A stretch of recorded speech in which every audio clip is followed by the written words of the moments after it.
ગરડા તાલુકાના ભંડારીયા ગામે રહેતા વ્યક્તિ સાથે 7,71,080ની છેતરપિંડી થતાં 2 વ્યક્તિઓ સામે નોંધાઈ ફરિયાદ।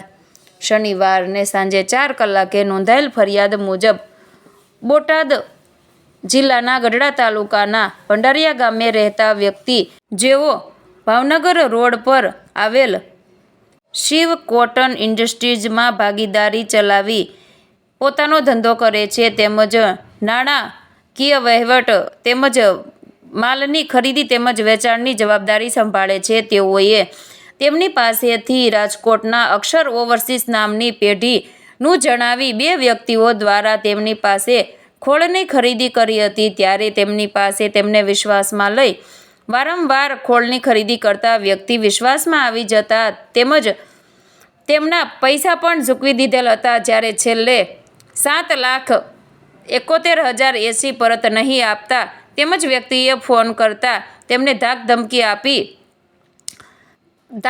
આપી હતી। ત્યારે વ્યક્તિ સાથે છેતરપિંડી તેમજ વિશ્વાસઘાત થતાં તેમને ઢસા પોલીસ સ્ટેશનમાં ફરિયાદ નોંધાવતા ઢસા પોલીસ દ્વારા ફરિયાદ નોંધી વધુ તપાસ હાથ ધરવામાં આવી છે।